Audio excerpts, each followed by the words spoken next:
G'day, this is Expand the Phantom podcast. Our website is chroniclechamber.com and you can subscribe to our podcast via YouTube or through your favourite podcast apps. Please give us a rating, which will help other fanatics with a PH find us. Welcome to episode 275. So today we're going to be diving in the world of artificial intelligence. And don't worry, I promise I won't make any knock-knock jokes about robots. They find them very curious. Now, if you don't know what that word is, look it up. Now, IE, does it have a place with the Phantom? To join myself, I am joined with Dan. How are you, mate?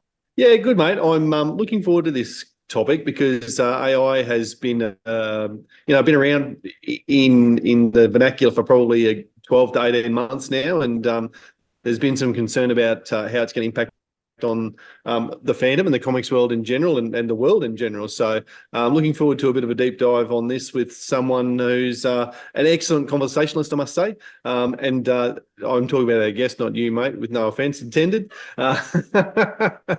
So looking forward to a good chat about an interesting topic tonight.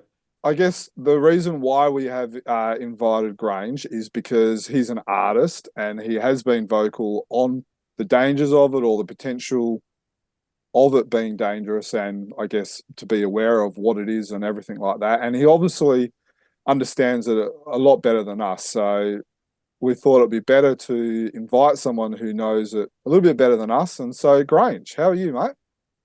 Very well, and I'm absolutely thrilled to be back on the podcast, guys. So thanks a lot for having me again. No worries. Now, is this I think this might be your second, I think it's your third time that you've been on with us. It's either the third or the question of the fourth. Yeah. I definitely think it's I think it's either three, maybe four, because I've definitely been on twice. By the time you include supernova appearances and that sort of thing, and those sort of guest appearances, it's fair to say Grange is a good friend of the podcast. And of course, you have drawn us our logo as well, which we are very grateful for as well. So, in as simple terms as possible for the layman out there, can you explain AI to us and also to our listeners? Well, I should caveat this by saying I'm not 100% across it, but from a lot of the research that I've been doing, as Danny said, in the last 18 months, the best way I could describe it is it's not a standalone intelligence. It's more like a learning model that can be trained on certain data sets. And after being trained on said data sets, it can then regurgitate or make derivative copies of all of that information in various levels of, like, whether it be writing, whether it be information or communications, as well as now music and videos and illustrations. If you thought about it as being a human being, it would be a person that's read absolutely everything on the planet and then can make simulations of all what it's read. But what it might not have is the intricacies of the human experience to create something that is actually has that, what the French would say, the je ne sais quoi of the human experience. Because, well, a lot of it's appealing, and on the surface it can look quite pretty in terms of the art and the videos and some of the music. It does sort of, and I'm not sure if this is a human bias, but it does sort of have a. It's just it so far it is always going to be something you've seen before, and it's nothing new. So that's probably my best description of as it is currently. But it's an interesting time, and it's very new in terms of its access. Like, it's been around for forever, and it's been getting developed for a very long period of time. But in terms of the public access to it, it's all very new, and it's unprecedented, and it's escalating. So what it can do today is probably not what it can do tomorrow. Like, it's already much better than it was 6 months ago, and 18 months ago. So so obviously today we're going to be talking about it from a Phantom perspective. Absolutely. We're Phantom fans, so I guess to start off with, let's go Doomsday first, without going all Terminator on each other and all that. What is the potential uses or even abuses of where this could go? Well, the abuses have already started. So in terms of the data sets that it gets trained on, so the profiles that I'm on, I'll try and circle this in quickly. So essentially, a lot of artists like myself, contemporary ones, as well as, dead artists and artists from, centuries past, we've all had our work, what we call now, as being scraped. And what we say by scraped is it's been downloaded into a data set that's been used to train one of these AI models. So it's done that by downloading the image catalogs of Pinterest, Facebook, Shopify, which is the website company that hosts my web store, Instagram, all these, DeviantArt for comic collectors would know that one, and a whole bunch of other sites without permission. So for my example, I did find this website where you can actually pop in your own illustrations to see if it's been used to create artworks. And I posted a photo of mine in there that I was, didn't think it was one of my prolific artworks, but I've chucked it in. And I found out that it helped generate 333 something thousand artworks. So that's like $250,000 of artwork being used on the information from my one illustration. Wow. It generated that much content out of it. So that's where the abuse has already started. And that's happened to, singers and songwriters, authors, poets, living and dead. There is a thing called copyright, and in Australia we've actually got pretty robust copyright law, and all that stuff was taken without any consideration for those laws. So that's why there's a combination between creatives that are already planning and trying to launch class actions against all these companies. I even put some money towards one in America to sue these companies for inappropriate use of our work in creating something that we didn't sign up for or allow our work to be utilized for. Because when I send artworks off to companies that I work for, there's terms of use, there's there's a lot of paperwork in that. I write contracts and stuff like that have, you're not allowed to use it for this, but you're allowed to use it for that. You can use it as advertising material, but you can't put it on a t-shirt without written consent or without a royalty or gratuity or whatever it is. So there's that. And then there's also the fact that people are utilizing these image generating models and even video generating models to create some pretty obnoxious content, in the sense that even Taylor Swift is suing, because she's everywhere at the moment, she's suing some of these manufacturers of these developers of these AIs, because people are utilizing her images on pornographic imagery. And that's pretty horrible. And I hope that doesn't muck up with your YouTube strike thing, but it's the truth. People are making revenge porn with it. People are making misleading political videos and information with it, and it's quite sophisticated already, and it's only getting more and more sophisticated. So technically, and I actually say this without wanting to be without any hyperbole, but it is actually the start of what I think will lead to some sort of what does it mean to be human, existential sort of crisis, and where does the human race go in long term? Because, if you just think about where AI could go, what would you rather? Would you rather choose a doctor who's tired, potentially, he's been working a 20-hour shift, he's exhausted, or she's, a new mother, back to work, stressed, where all these things, the human experience that can ruin a person from being the sharpest versions of themselves? Would you rather deal with that doctor to help you with a 1 in a million diagnosis that you need to get, or a computer that you can just punch in all your symptoms and it will actually give you, exactly what's wrong with you, like this weird virus from, the Galapagos Islands or something like that?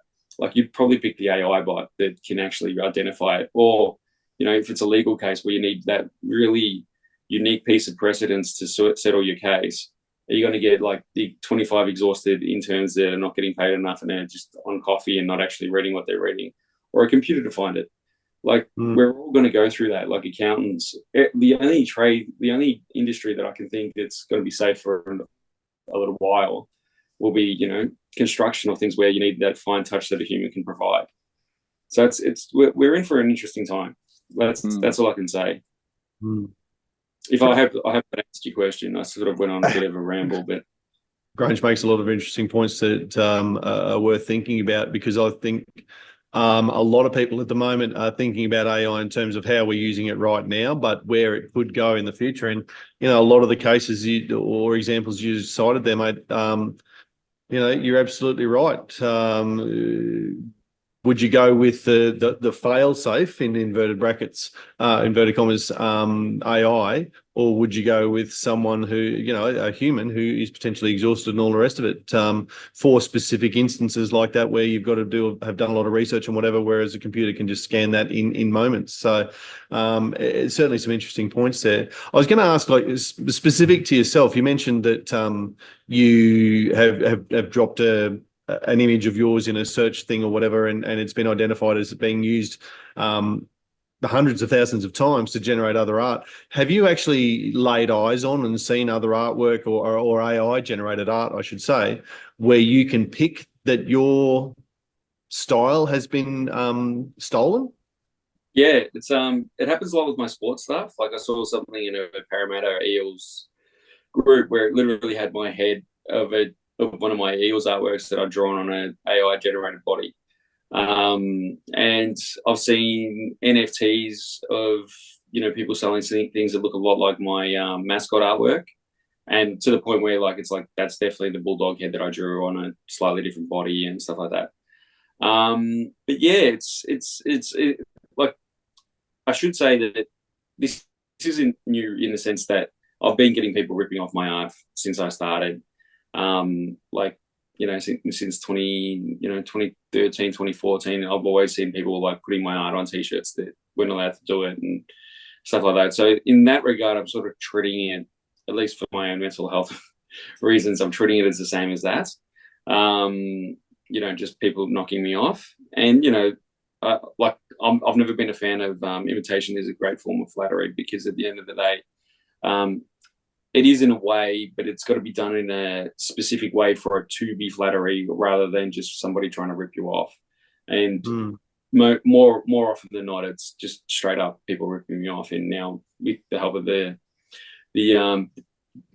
generative art models. But the thing is, I think I've been thinking about this more than just myself and other artists, because I have been thinking about it as like, well, sure, it starts with us, for some reason, everything starts with artists and being exploited, but it's more transformative than just what we are using it for now, like, not just to create music and artwork and illustrations, and like, this is fun gimmicky stuff, but it does feel like we're at the opening of the Pandora's box, and far, far, far from seeing, it's like when they open the Ark of the Covenant in Indiana Jones and the light goes on their face, but we haven't seen the spirits come out and melt people's faces yet.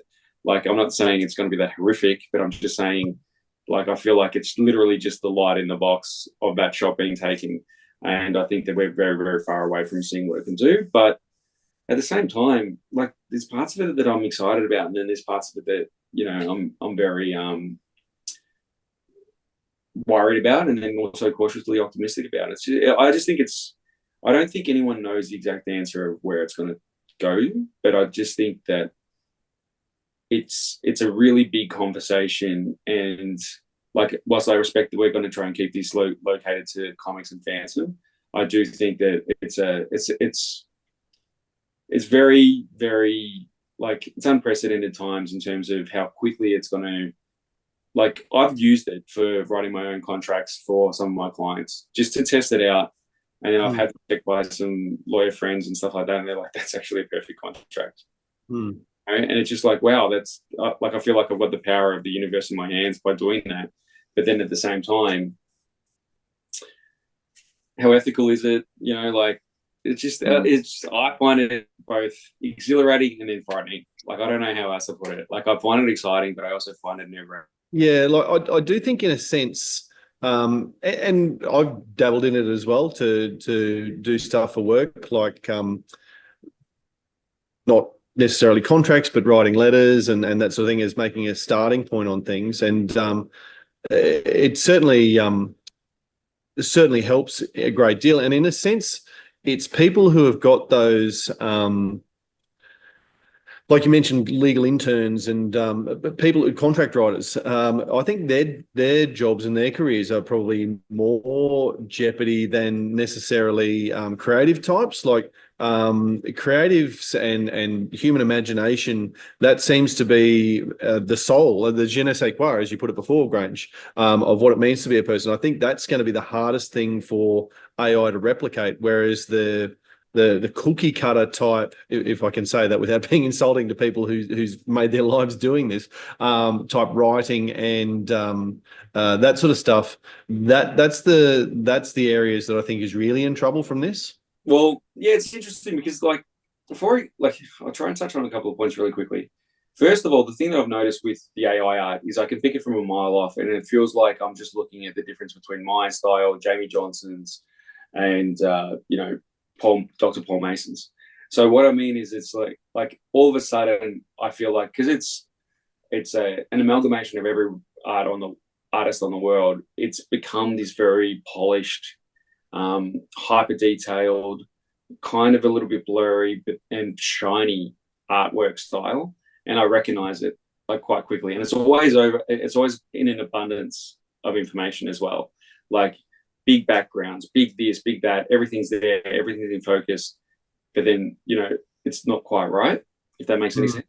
Like there's little features like the hands from time to time are mucked up, or like one eye's lower than the other, or it's not quite right if it's in shadow. And it's got like mistakes in it. Like I was in an IKEA the other day, and they're already gone gun ho on the AI stuff. Like IKEA has televisions with like an artwork on it.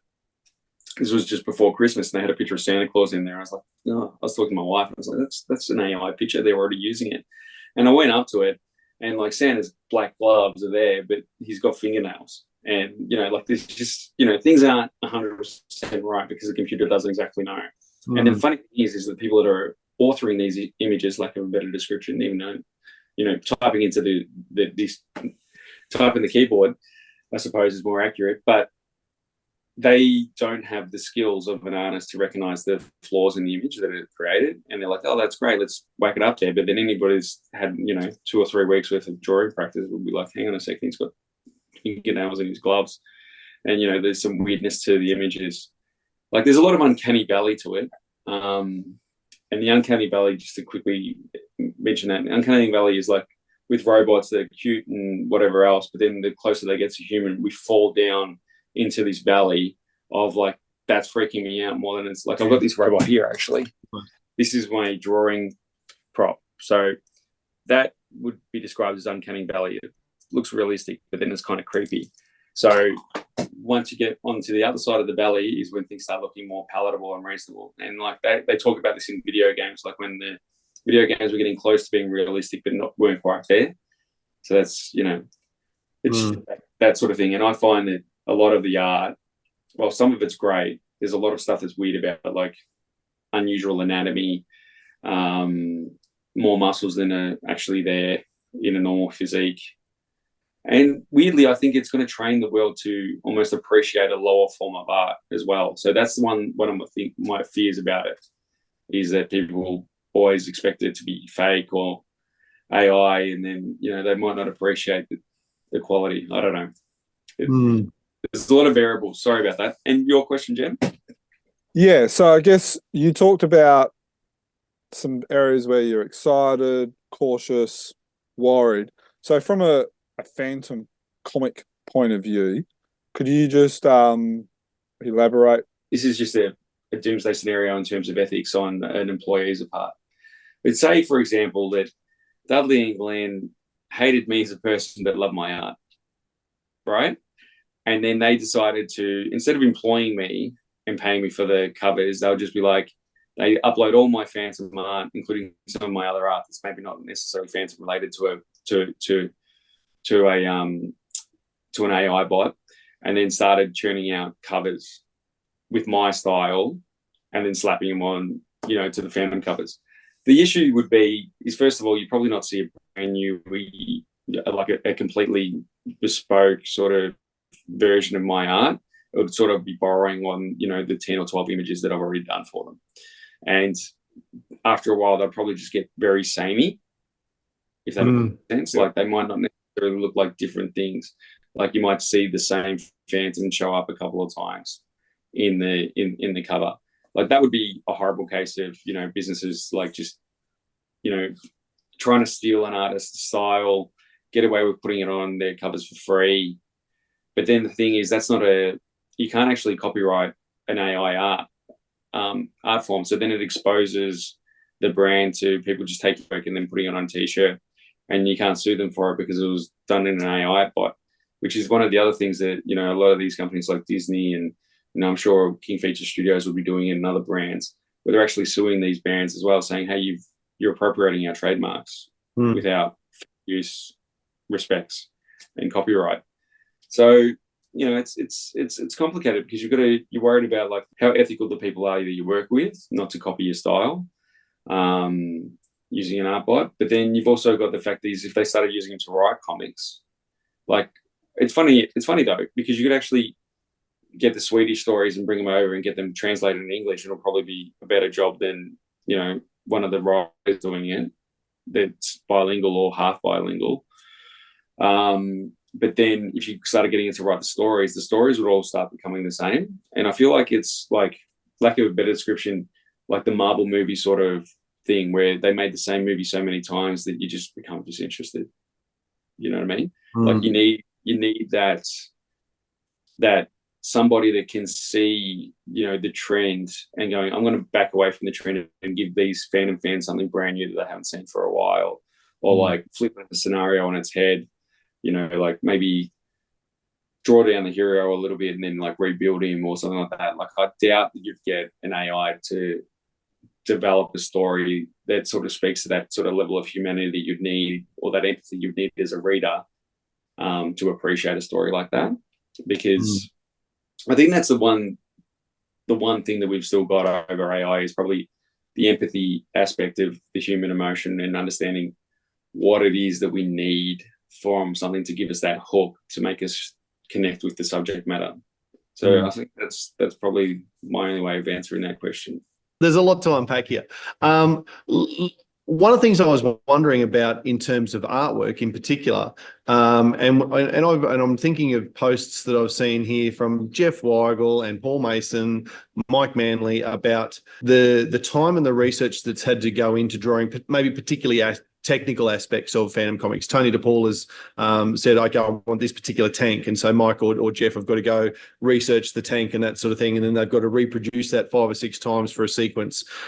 Would that be something, would it be ethical for them to go, okay, AI bot, I want the tank in these particular scenarios, and then it draws those? Or I'm thinking of Paul Mason's Crowd of 1,000 Warriors that Andrew Constant had him draw, like that background type stuff. Obviously, I really appreciate the work that's gone into those. But would it not be? Couldn't AI be used to streamline some repetitive tasks that story artists have to do? Well, like it's like, so any decent professional artist, but especially anyone that's actually working long term, would be open to tracing, would be open to, you know, like I'll get this, like there's a lot of artists that actually model their own 3D assets and then move them around and then drop them into the backgrounds of their scenes. Like they'll have their own tank model, or they might even buy a tank model off, you know, at one of those 3D image sites and then just rotate it around into a position they need, take a photo of it or like a screen capture of it and then put it on their page or their lightbox and trace away. Like that's what professional artists need to do sometimes for a deadline. Like there's 2 types of art. There's like the purist art where you're trying to actually like draw everything yourself to challenge yourself essentially. And then there's the I'm on the clock here. How can I get, you know, this 7-hour job done in 5 hours and then go play with my kids early, you know, for an example. And then you just use every tool that's available to you, just to get the job done as quickly as possible. Because when you're working for money, as crude as this sounds, your goal is to provide the best level of work at a price that is efficient, effective for both you and your client. Because the person that tries to draw everything all the time, they'll burn themselves out trying to think of every possible face in 1,000, warrior crowd or whatever else like that, or they'll spend way too much time on it and be working for $10 an hour, not the rate that they should be charging themselves, whatever that is, depending on the artist.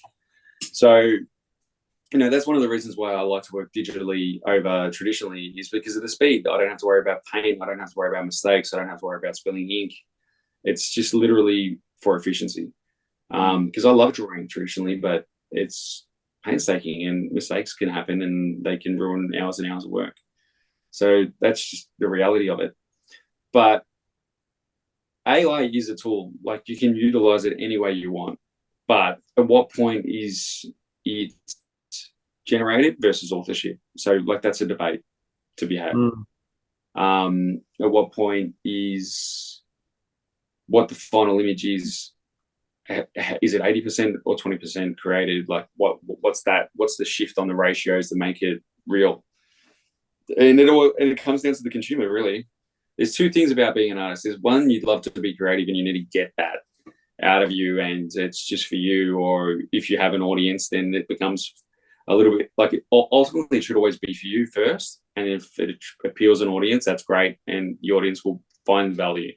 And it comes down to the audience. Do they find value in a generative image that's been, done by a computer, by a collection of keywords pumped in by a human being? Or is it about the fact that you saw somebody sitting down and toil away with something? So ultimately, that's what's going to win the argument. And to be honest with you, it'll probably be a combination of the two. Some people will be fine with it.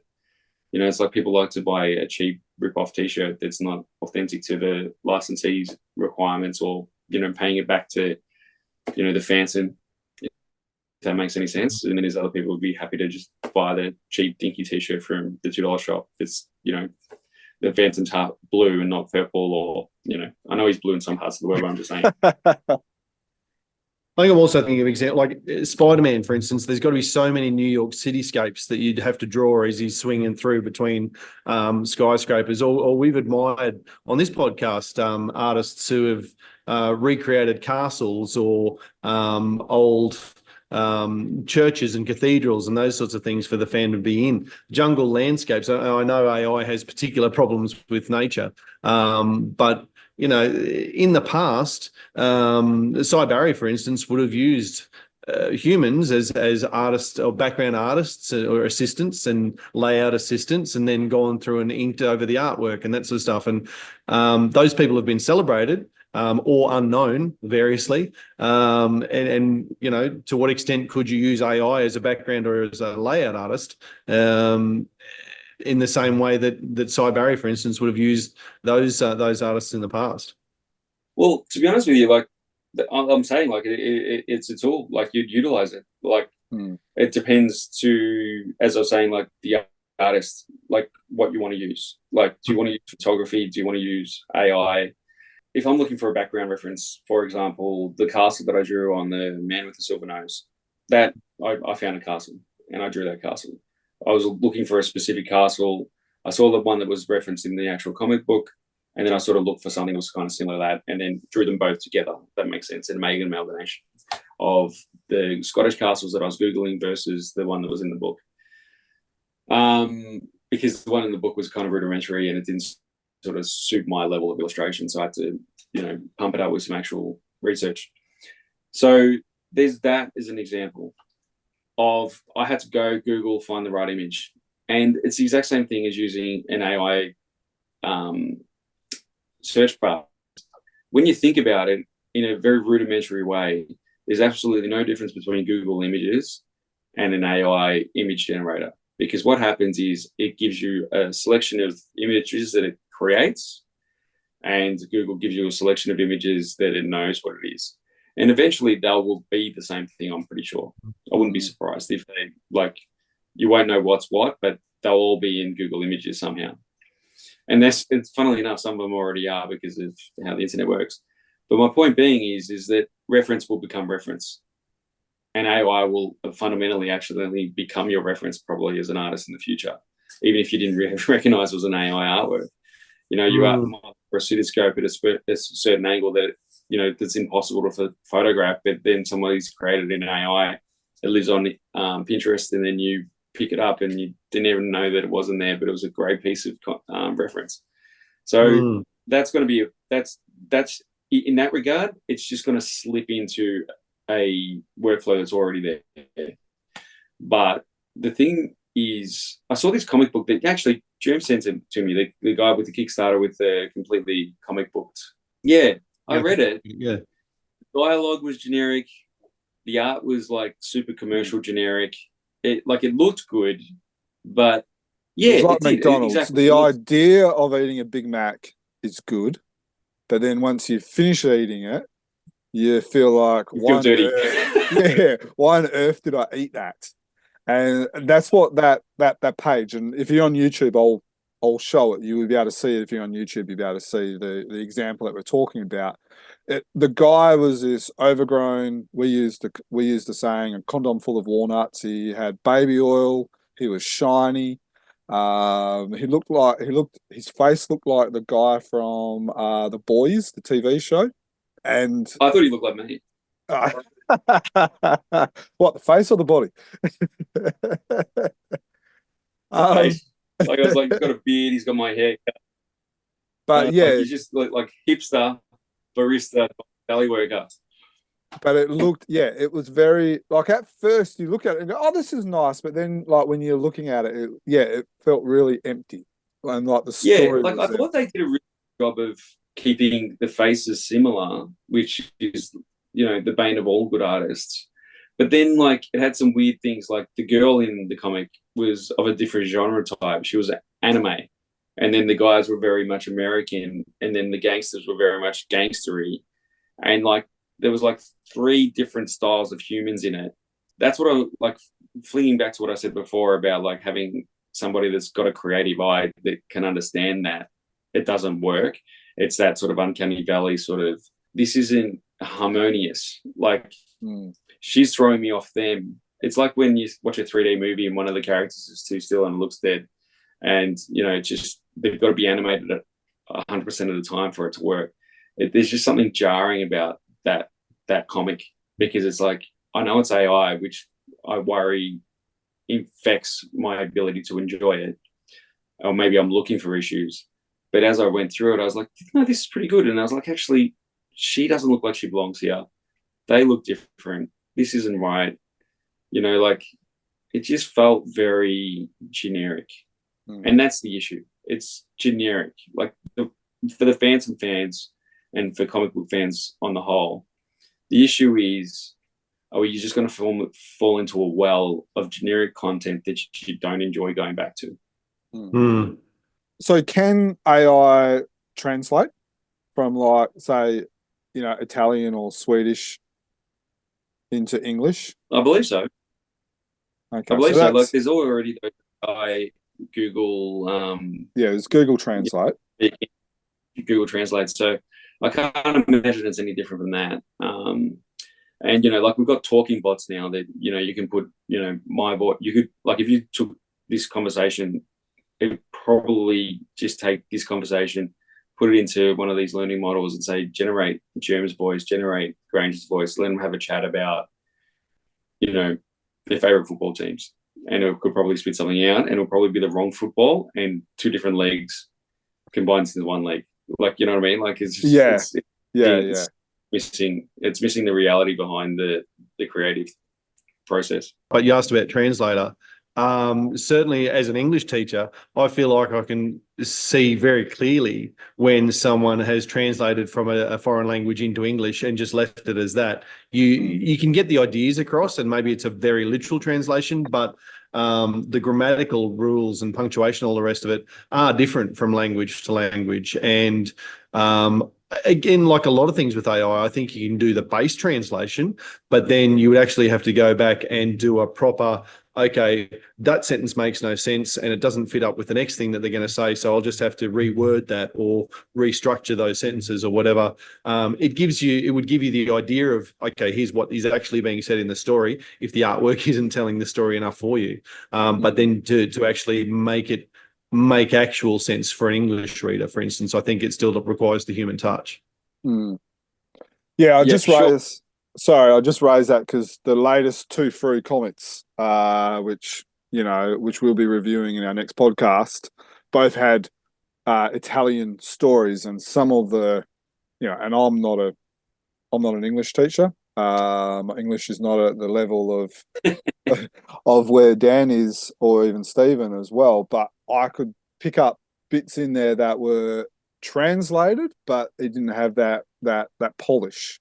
To look behind the curtain for you guys, I'm not sure if anyone's ever brought this up on the podcast before, like one of the artists, but when we do set out to do our covers, Fru sends us a very rough translated version. Like, it's like horrendous in terms of its translation. Like, the Phantom goes by several names, like other words you'd use for ghost, like The spirit, phantasma, poltergeist, or like just words that aren't phantom lore accurate. So we get that, and then when the actual issue comes out, someone's obviously gone through and cleaned all that up. But then, I don't know what the pressure these the Fru crew are under to get some of the books out, and maybe one or two speech bubbles still has that underlying translation in there that hasn't been polished enough. So, as I said, like, these models are 50 times more sophisticated than they were 18 months ago, and they're going to get better and better. And I feel like, for some reason, and I think this is something that somebody might get offended at me saying, I do feel like the language stuff, it'll get right faster than it gets anything else right, because there's so much language being utilized on television, radio. There's so much data. Like, people are not talking. Like, we're always talking, and I do think that the surreptitious people in the world that are using AI for the wrong reasons, it's like to weasel money out of people, to upset the political system. Like, they will be putting the money behind all these models to get that stuff right. Like, I've already seen very convincing videos of Barack Obama saying stuff that he would never say, and Donald Trump sounding smart. So, like, there is some very interesting times ahead. Agreed. So, what about coloring? Can AI color a black and white story into color? I saw an example of it today. I'll send it to you. It's from Silver's. This one of these what would you call it? Internet guru types there, where they just tell you how to run your art business or something. He was talking about AI and was like, "This is incredible. Like, you've got to pay attention to it as much as you've got to like see what AI is doing." He did a rough sketch of this gorgeous looking African American woman, and it just colored it perfectly, and it looks like a finished Pixar art. I'll send it to you so you can put it up on your screen. It's quite incredible. Yeah. And what about making slight editorial changes? So, say, for instance, from a Phantom perspective, they forget putting the ring on it, or they put the eyes through the mask. Can AI make slight editorial changes to art? Well, interestingly, I do think that's probably one of the benefits of it. Like, instead of doing a full redraw or something like that. But I think that will come down to the artist and the editorial stuff. Like, who, like, what do you want to put up there? What do you? So for me, I'm quite specific about wanting to put my best foot or my best work out there. Sometimes I've got artworks that are stronger than others, and that's okay. But I like it to be mostly authentically mine. Yep. So I don't think I'd ever be comfortable with it, because it's not a part of the grind of what I like in my own art and creating my own art. So if I was just going to say quickly. So if you make a mistake, your editor would then come to you and say, "Look, I need this fixed," or something like that, and that's how you would operate. Yeah, I'd fix it. I wouldn't just pop it into a. First of all, I don't know how to do it yet, like to use an AI thing to correct an artwork. But also, I might go through 5 or 6 iterations with that artwork generator to fix it. It might have actually been better off for me to spend 10 minutes with myself. You know what I mean? Like, what happens is it might start fixing the wrong thing. It might give everybody else the phantom mask rather than fixing the phantom's eyes. You know what I mean? Like I have to coach it through what I want, and I have to be very specific about what I write. For me, it's much easier to just draw it because what if language. Sorry, what if there was sort of the equivalent of the Microsoft Word? I know they don't use the paperclip anymore, but the Microsoft Word editor that goes little red underline if you've made a spelling mistake or a blue underline for grammatical error. What if you could feed an image in and it goes, no, little red circle, you've forgotten to put the skull ring on, or something like that. And we're talking a very specific phantom law AI bot that clearly doesn't exist at this stage, but it could in the future. I'm thinking maybe a phantom Bible on steroids type thing, that you feed an image in and it comes back going, oh no, you've forgotten this, that, or the other. Don't forget to redraw that or add that. You know what? I actually feel like that'll be, for some reason, I feel like that'll be the last cab off the rank in terms of what I would do. But I think it actually brings up, like, I know I'm an artist, but I actually feel like that's more applicable to the writers, because like they could be writing like the Phantom 1928. He's January. He's in, he's in New York City, and it's like, no, there's an issue when in this time he was already in Morocco, so he can't be in 2 places at once. And like, okay, so I'll pick another era or another time. Like, I feel like that would benefit a writer more than an artist. Yeah, and that does raise that. And I think a little while ago I said, I'll come back to that. This is what I wanted to come back to. What if something like the Phantom Bible, and I know, Jerm, in particular, you've put like hours and hours and hours, like a power of work into that. What if that formed the basis of an AI phantom bot for whatever, and did exactly that sort of thing, Grange, like provided consistency amongst what the 13th Phantom would act like, provided consistency about timelines, exactly what you've just said. Could even identify gaps in stories. You can plug in, okay, what's a gap in the story in the 13 Phantom's life, and you could go, it could come back, well, in this Team Fountainman story, it said he was here in June of whatever, and he was here in October of that same year. And as an artist, you go, oh, good, there's a gap, or sorry, as a creator, as an author, there's a gap. I'll tell a story of how he got from here to there in those months, that sort of stuff. So I'm just trying to think of some potential benefits of this sort of thing. And again, I think Phantom's so low on the totem pole that this sort of AI bot that I'm talking about is a long way away. But I'm just talking about some potential there. For whatever reason, just about any other comic, the Phantom and the Phantom fans like the idea of the continuity and the adherence to a law. That could be a way to do that. To jump straight into that question, because as I said earlier, like, I'm both excited, and for me, that is exciting. Like, that is a really good net positive, because I know that fans don't love being exposed to content that has to be retconned or redeveloped or fudged to fit into the greater scheme. And there are certain properties like, say, Judge Dredd and the Phantom, and I'm just trying to think. I'll go with those two. They're both chronological entities. So for people that aren't in touch with Judge Dredd, he ages in real time, and he's like 70 or something now, and he was invented in the 70s, as a 40-year-old or whatever it is, or maybe a 30-year-old. But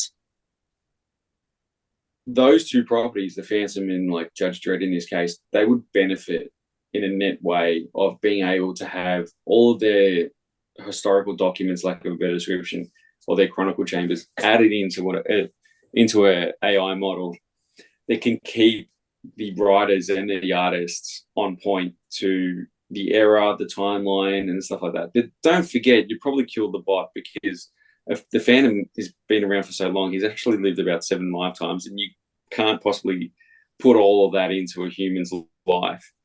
But having said that, like, I think like, this is the thing. I love the Terminator. I love the AI. I love the idea of it. I just think that it is definitely a baby step scenario. And I do think that there are probably going to be more positives than there are negatives. And I think right now there is a lot of, well, we've got to do it in a way that doesn't displace too many humans or upset too many humans and leave the human race to be languishing in, you know, poverty and stuff like that. Because, like, that's where I think of it.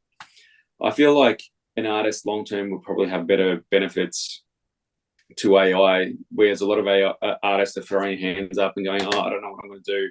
You know, like they're stealing my images and stuff like that, and you know, like they're writing fandom comics or using AI bots to do fandom comics. If you're successful enough or popular enough, I believe that you'll still get work and you'll still, you know, you'll just be another style that people want to use. But I think it's going to fundamentally change the world, and I'm kind of excited to see it. So, you know, like that example that you gave there, Daniel, about like a continuity machine, like a better description, is such a wonderful idea, and it would be great for phantoms and for phantom creators and phantom consumers to have that level of continuity. But you know, it's just such a rabbit hole. Every question you guys have got, I've got like a rabbit hole. Like it leads me to think about seven other things. It's just, yeah, I apologize if this is a long episode. Well, now you know why our podcasts go for so long. Very good, very good. I was thinking about this today. One of AI is kind of like free. No one wants to pay for stuff. And it kind of made me think about internet piracy as well. And I don't want to spend too long on here because we've got some fan commentary, which I want to get to in a second. But do you think there's a little, like they kind of go hand in hand where internet piracy, whether it's comics or whatever that is scanned and distributed freely, whether it's movies, TV shows, whatever, people don't like paying for things. And it kind of made me think that AI is kind of like the internet or the piracy version of not wanting to pay for someone to actually put in their blood, sweat, and tears into the comic. Does that kind of make sense? Well, it's funny because I've got, like, for a long, long time, I've always called, like, when the advent of all these, like, disruptive technologies like, you know, Google, Uber, Airbnb, now AI, I always thought of them as being like the Prometheus project. So for those who came late, Prometheus is the god that stole the fire. Sorry, is the person that stole the fire from the gods and brought it back to Earth, so that everyone could have that power of fire. But I always thought of it as being, you know, like you're taking money away from old industries like the hotel industries, the cab industries, and you know, like you're creating a new market and more competition. But I just kind of feel like I do, like, this is going to, hopefully this doesn't land me into the conspiracy areas, but I just feel like we're at this funny space, you know, after 45 years of neoliberalism, where we've always voted for sort of like, you know, privatization of everything at the expense of good service and competition. And now if you look at a place like Australia where we've got too many duopolies or, you know, like monopolies of business, and we're paying too much for things in Australia, we're naturally going to lead to saving money on content and stealing music, stealing movies, stealing TV shows, and all that sort of stuff. Like when you get fed up from feeling like you're getting scammed by everybody, the idea of using the internet to scam the world back and get your content for free, I think it becomes almost like, you know what, bugger it, everyone's taking advantage of me, I want to take advantage of other people too. You know, not necessarily an eye for an eye, but just like a wink at, you know, taking another eye. You know, with the disproportionate, like I feel like there's a lot of things happening on a global scale that it's sort of changing too many things at once. So like it's hard to localize any sort of, this is just how I've been thinking about it, at least. It's hard to localize any part of the chaos that's going on in the world at the moment to decide what is actually happening. I feel like there's just too much to decipher through. And I do think that the issue with piracy and content is stemming from the fact that everyone rushed to make a streaming service. And I know I'm going on a bit of a rant here, but everyone rushed to make a streaming service including comic books. Like, like you can subscribe to comic book libraries now rather than actually like buying individual libraries off like Comixology and a few things like that. Everyone's rushed to this, and now no one's not making as much money off the content. And now people are stealing it again because they don't want to have 50 subscriptions, which is turning out to be worse than the cable money that they used to pay for their Foxtel and whatever else. And then the actual media companies aren't making enough money, and they're all going broke because they're realizing that streaming isn't this money fest that they thought it would be. So I think what's happened is there's been like a big shift in so many things on the internet, as well as the print business and stuff. People are getting confused. I'm confused. I'm not sure about you two, but I'm confused about where I get my content from. I'm confused about whether I'm going to, I don't actually pirate anything, to be honest, but like download something just to, see it and then I'll buy it later, or, like it's weird. When was the last time you guys went to the movies? Like, when was the last time that you bought something, that decided not to buy something and got it? And I'm not actually asking you to answer the questions, but it's just like, these are the questions that you've got to ask. Like when do you pirate something? When do you don't? When do you spend your money on things anymore? I personally just been spending all of our money on shopping and my bills. Like, I haven't really bought anything recently. So it's just, I don't know. I just find that we're in an interesting time. That's all I can say to that answer, is that there's just so many variables. I can't help it slip down another rabbit hole thinking, what is causing this need to like consume things? Like, I know no one's buying my art. I know that the audience for purchasing art has died down quite a lot.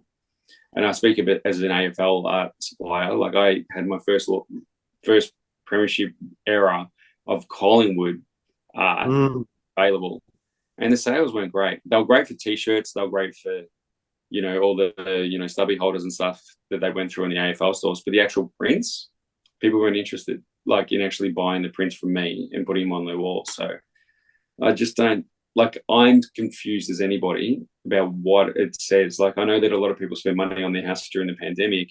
Does that mean that people aren't buying art now because they're spending it on holidays?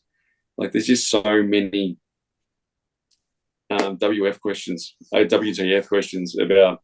In answer to your question about the movies, I went last weekend because I took my kids to watch the new Trolls movie. So there you go. Well, I saw Godzilla -1, and that was fantastic in December. And as a side, I wonder how much, if your Collingwood artwork, do you produce that digitally? Yes, I did. I wonder if you had done a hard copy, how much you could have auctioned that up for. Like, yeah. Don't hurt me, Daniel. I want to know, with your Collingwood picture, did you have to draw one of the teeth missing on the magpie?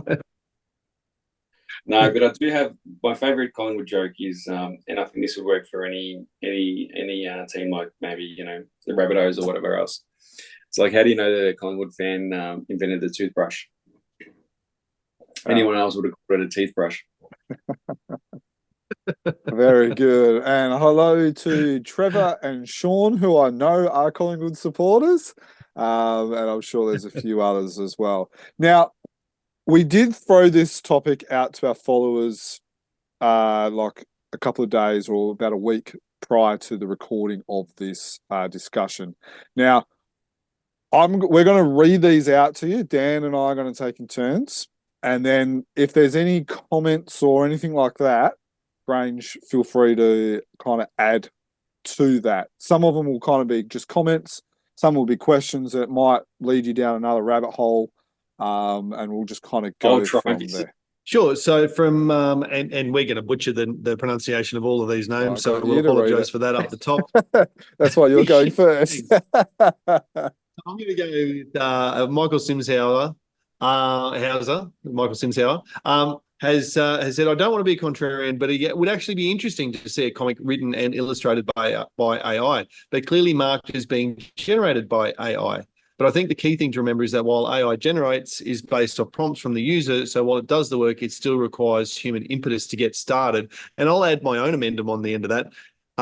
Yes, clearly marked as generated by AI, but do you think that the person who has typed the prompts into the computer should get creative credit You know, this is a comic created by AI, but Dan Fraser typed the prompts in. Well, the thing about ideas is they're actually worthless until somebody actually makes something out of them. So, for an example, using an AI creation, James Cameron's Terminator, he had a dream. The way that this created was, the whole Terminator thing was created. He had a dream of a metallic metal skeleton in flames walking towards him, and it woke him up, gave him a nightmare, and he freaked out. Wrote a script over, a couple of weeks, and then kept pitching it, and made that movie. He brought it to life. He did a lot of the concept art. He casted Arnold's works, Schwarzenegger. He got, he wrote all the things. He created it. He forged that movie into reality. He did that because he had the talent of it as being an illustrator. He knew how to make special effects because he was a prop maker, and he was a director and, a writer and all those sort of things. He has a lot of skill sets, and he made a movie that stands the test of time. I watched it recently, and it's a fantastic film. Yeah. But he made that look and feel. He designed that whole aesthetic. He created it with, other artists that in that big collaboration with Stan Winston and all that sort of stuff. That's what it is to be an artist, I think, like that striving thing. And I suppose, a guy that's stressed out on his keyboard trying to generate art to make it all look alike, maybe he deserves some authorship for it. But if he hasn't written it, if he hasn't done like the fundamental base structure and just been hodgepodging it together, like it goes back to that, 80-20, what percentage makes it real. Like these guys, the issue is though, is like I've seen these people fighting against themselves going, hey, you're stealing my prompts and, blah, blah, blah, and going, hey, that illustration, I picked that one first. I posted it on the 7th of May. You posted it on the 8th of May. And it's like, well, it's like two seals fighting over a grape. Because the fact is, anyone could generate the same image again by using similar prompts. Not the same, but similar prompts. So at what point do you reward somebody for being a really good Google image searcher? Yeah. Like at what point is somebody really good at using keywords to a point where you're like, oh man, give that guy an Oscar? Like you're going to have to do something special. Yeah. Like I think that's my only answer is like, at what point do you recognize that as being skill? Very good point. I think we'll leave it there. So the next one, Rosco, very concerned about AI, but I would imagine resistance is futile. So I'll look at the positives. At the moment, I think AI is becoming increasingly adept at producing basic storylines for writers, and its use could allow the strip to regain some of its former glory by using parameters that evoke classic story tropes. Must admit, I can't see much benefit in using AI art at the moment. In the future, AI may allow creators, amateur or professional, to say produce a story that evokes the style of Wilson McCoy, and then he asks who wouldn't want to see that. Similarly, such creators may be able to produce short animations, again possibly in the style of famous phantom artists, and that could be also amazing. Imagine seeing someone creating a phantom short in the style of the 1940s Superman shorts that brings a style like the Dragon God to life in the original art style. I can even envision someone tweaking the adventures of Captain Africa and tweaking it to restore it to a story about the Phantom, even using AI to overlay the main character with a Tom Tyler style replacement. So what I got out of that was, creating like an animation using a style. That's kind of kind of like, oh, yeah. But feeding Wilson story and having an AI bot turn those panels into an animated story. Well, that's already sort of happening. It's like, so movies are shot at 24 frames a second, and there are people using AI bots to make them silky smooth 60 frames, 48 frame pieces of illustration. So it's doing all the in-betweening of the shots that aren't, the frames that aren't there, and make like scenes of like Avenger movies done in 4K, perfectly like pristine, they actually look weird because they're so smooth. They don't have that sort of cinematic quality anymore. So that's already there. It's already in betweening for animation. Like there's a lot of it's pretty close on a lot of those fronts. And Roscoe's comments are like they're work in progress, really. Like everything that he said then, it's happening slowly but surely. All right, next one. All right, I'm starting to question the order of which you put these in. By the way, Let's when just you got read out Roscoe. Roscoe, I was like, Jesus, cheap seat name. Like, yeah, I can say Roscoe. That's simple. All right, so this comment's been made by Sudipta Dutta. The integration of comic graphics and artificial intelligence into the comics verse signifies an inevitable evolution in this art form. As technology advances, it naturally finds its place in creative endeavors, improving the viewing experience for both creators and audiences. Far from it being a threat to the authenticity of the fandom storytelling, AI presents exciting opportunities to streamline processes and push boundaries of creativity. Embracing AI in comics recognizes the inevitability of progress while reaffirming the enduring relevance of beloved characters like the fandom. It's a testament to the adaptability and innovation inherent in the world of comics, ensuring the fandom's legacy continues to thrive in the digital age. So it's probably more a comment that covers some of the stuff we've already talked about than anything else. But it does raise the point that I think over time, and probably since Lee Falk in 1936 and even before that, the comics industry has been at the forefront of innovation in storytelling, and the work that Marvel did DC did in the 1940s and 50s, and Marvel did in the 1960s as well. The comic book industry has been at the forefront of innovation, and is there an argument to say that in 2024 the comic book industry should be the one that embraces AI as an innovative tool as well?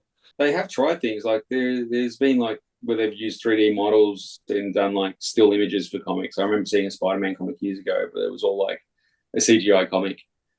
It didn't last, but like at the end of the day, like I'm not gonna waste my life worrying too much about what everyone else is doing. I'm going to focus on what I can do in front of me, and I would recommend any artist to do that as well, because at the end of the day it comes down to what people want. There is something unique about the human experience that I think that people like seeing people do things that are skillful. And whether it's watching a cooking show, an artist drawing something that's either got that voyeurist aspect to it, or just the fact that you like to know that somebody sat down and created something because they wanted to. That will always be there, I think.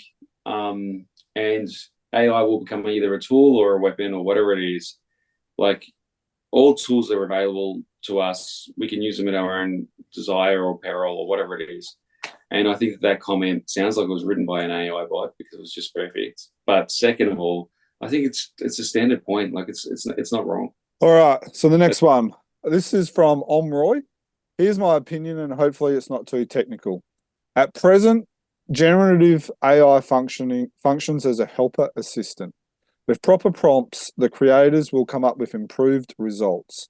So instead of drawing with digital pens and tools, the new approach will be to fine-tune and to customize the foundation LLM models to adapt to their comic universe. Let's say by training ChatGPT, Midjourney models with the help of the Phantom Bible, Phantom Wiki, any Phantom website, or the hundreds of Phantom images we've uploaded on the internet. So that's similar as what Dan made a comment as well.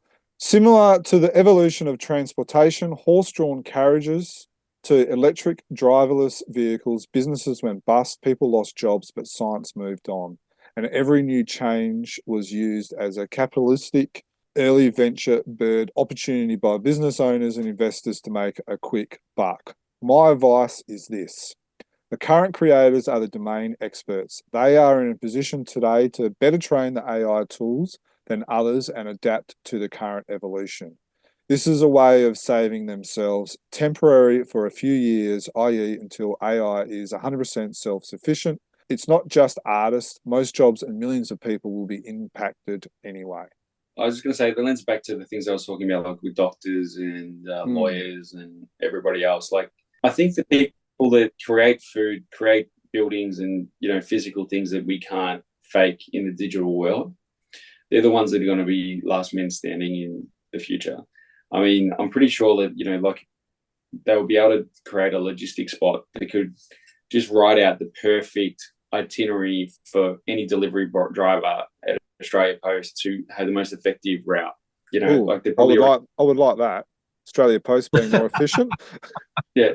But my point being is, like, you can do that with Google. So like, I was delivering a few parcels around Christmas time with my prints, just because there was a couple of people that I wanted to sort of like meet because they've been supportive, and I was like, I'll hand deliver that to them and blah, blah. And I had about 5 or 10, no, it was like 6 or 7 addresses, and I put them in to the Maps app, and then I said route, and it routed them all to the most efficient route.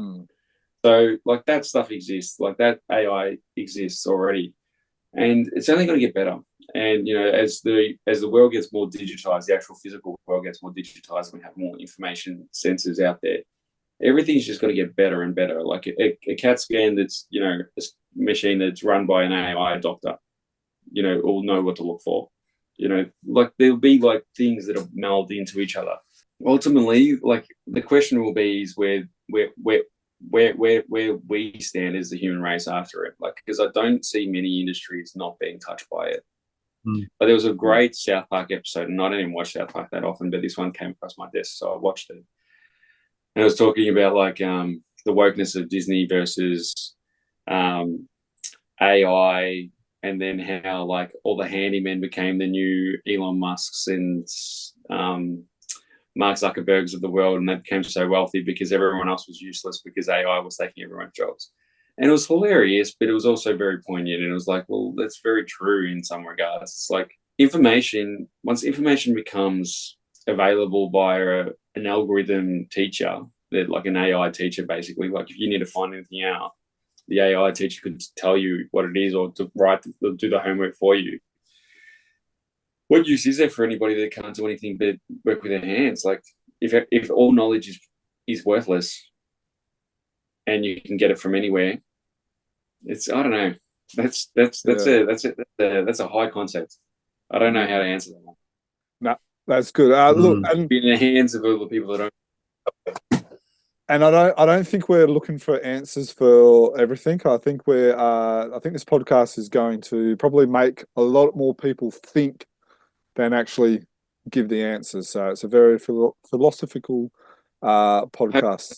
Idiot or like a Yeah, I think Grange will just nod at this one and move on. From Joe Walters, a poor artist blames their tools. Keep it as a tool, but don't let it replace the art, skill, and creativity. AI has no soul. Agreed. Now, I had to include this one because it included a job that is supposed to be my wife's, and she rarely does it. And this would be very helpful in our house. Mel Briggs, nope. AI steals form and displaces artists and art in all forms. It doesn't have a place in art or storytelling. Let it be used for researching cancer or cleaning kitty litter or something else.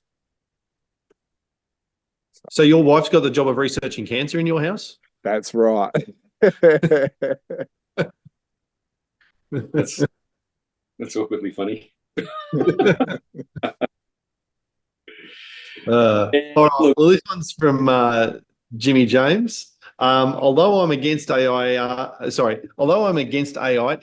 in art and our comics, one aspect is this about the future of the fandom comics. While our fandom has been around for 80 years already, the future looks tough for our beloved character and many printed medias these days. Basically, we're lacking a big flow of new readers and adapters of the character. We're an aging bunch of devoted collectors and readers. The kids and teenagers of today might need to adopt AI for the Phantom and other characters to survive and for longevity. Just food for thought. And while we're digesting that food for thought, it did make me think about the potential for AI in terms of what it might mean for readers. We've talked a lot about for creators and for the production line, but what about for readers of comics? Could AI really assist new readers with text text to speech adaptations and maybe audio descriptions for blind or visually impaired readers or foreign languages? Could AI make story suggestions for readers? If you liked The Dragon God, you might like this story, and extend on people's story reading. And maybe there's even an option for digital comics in the future to incorporate some sort of choose your own adventure, like the Phantom game is going to, with and Ash Tabernacles has talked about choices that the player makes impacting on the outcome of the game. Maybe the choices that a reader makes along the way could impact on the outcome. So I think that's potentially an avenue of AI that we haven't really thought too much about, is the impact that the way it could help the reader involve themselves in the comic. Yeah, look, like, this sounds like a horrible thing to say, but like what you said was so great and profound and so thoughtful. All I can really do is give you a short answer to it and say, like, absolutely, why not? Like everything you said there sounds 100% relevant and fair. Like, I'd get behind all that sort of stuff. It's kind of, like, if you can assist with accessibility, like, I'm for anything with that. Like, like, I'll tell a really quick story. But when I got my last set of hearing aids, my audiologist casually mentioned that I have a level of deafness that would allow me to qualify for NDIS support for my house. And he said it with such casualness. He basically told me that I was disabled, and I've never even thought of myself as that before. I was like sort of dumbfounded by it, because I don't actually sometimes think of myself with my hearing impairment as being impacted, because I have accessibility built into my lifestyle through my hearing aids, phones that require it, and a few things like that. So when I actually think about how fortunate I am to have any sort of level of assistance for the issues that I face with the way I interface with the world, then, I'm always for that. So just going down another rabbit hole. So is there a tool that We have time. we're only at 4 hours so far, Dan. Could you get like a Phantom Men comic, and I know you can use like a Google Translate now, but could you almost have it like a Phantom Men comic and it will read it out aloud to you in English? So I can't see why that. I can't see why that wouldn't be a feature now, if not soon. Yeah. Like, I think I've seen that like scrub out, like, and change animate it and change the dialogue. Like, I feel like I've seen like interface with that concept. We're talking about things that we want, like quality of life improvements that we want, but they're probably already in the mix. Like, they're probably already halfway to being solved. Because at the end of the day, like, there's two things that give me hope for the future. Is that the human brain is still an amazing computer and will be an amazing computer for a very, very long period of time. The difference between the human brain and a computer right now is that the computer can look up any information. So if you look at those Apple Vision things, and like, if you think about I've seen sci-fi movies where people are like plugged into the internet, and then like as they're scanning, the thing, they're like seeing basically like the last RoboCop remake. He's like scanning the crowd, and he's like, this person's a criminal. They're wanted for this, and this. Like, the human brain will still be able to get that data and then make choices with it, or like the Apple Pro telling you what this story is or what street you're on. Your brain and the faculties of your brain will learn with that information input. So like, our brains are still pretty impressive devices that we're going to utilize for years to come. What it is going to be the things that we input to our brain to make the decisions. And I think that that's the next evolution of what we're going to be seeing after AI has wowed everybody and it's sort of died down. It will be the integration of how we view AI, whether it's like on a sort of like we're wearing glasses that gives us audio cues and visual cues to decipher what's going on in the world. Because ultimately, I think that's where it's going to be, is taking us to a world of augmented, if not virtual reality. And I think that that's the end game. But the ultimate question is what happens to the human experience through it? And I think that's the question of this podcast is is it relevant to Phantom readers that it's created by a human, or is it irrelevant? Do you need the Phantom to be created by a person, or are you happy for it to be created by a computer? Because ultimately, that is the question about everything. So for me, what I love about the Phantom is that the Phantom is a human being who can do amazing things. He is, you know, he's not a super, you know, he's not a super, doesn't have powers. He is a human being who can do great things. And that's what I like about the Phantom. So for me, I would still prefer a good steak rather than a cheap McDonald's meal. So the McDonald's meal is AI, and then the steak is fashioned by, And I think fans in general are going to be like that, you know, and I don't know whether that's going to be the same for all franchise fans and all the rest of it. But, you know, fans are old school, and we're famously old school. And I think in many ways we're put down for being old school. But I think, certainly fans are going to be one of the last bastions of people wanting their stories and their artwork created by humans. Yeah, I remember back in the 90s, Glenn Ford was the first one who actually did a cover by cover art. And that took, you know, that was huge everywhere else. And then it took a while for fans to kind of like accept that. So I think what you're saying, Dan, is that if AI starts producing comics, I think the Phantom will probably be one of the last ones where that will actually be accepted. If you don't mind me quickly interjecting, no, like they almost might be the best case scenario, because they're going to be the first ones or the last ones to spot it. True.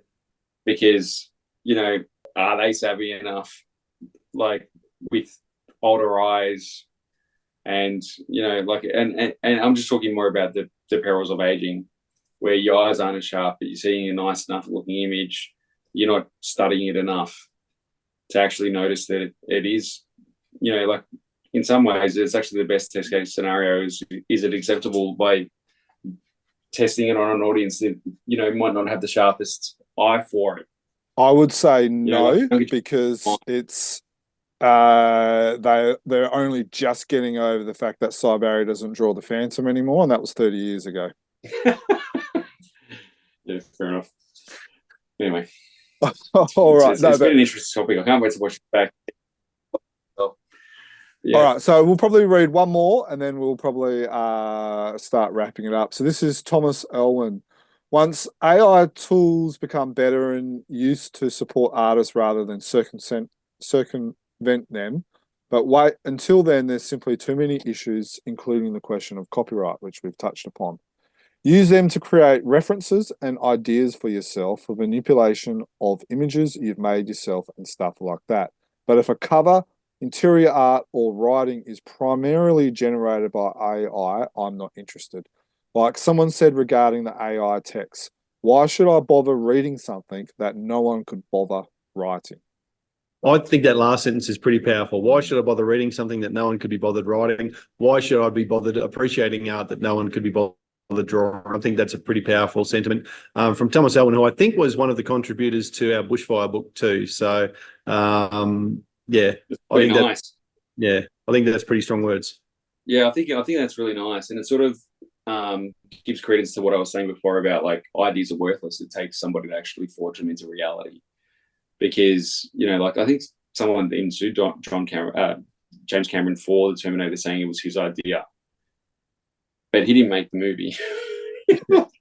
My point being is, it's like, you know, ideas, everyone has ideas, you know, like everyone has intrusive thoughts, everybody has like these, you know, fantastic dreams and stuff, but it comes down to the person that gets done doing, you know, picks up the shovel and gets to work. So ultimately, I think that does sum up a part of where we stand right now in this conversation, at least from my point of view, is do I care about something that somebody couldn't actually lend their labor to? Yeah, agreed. Yeah.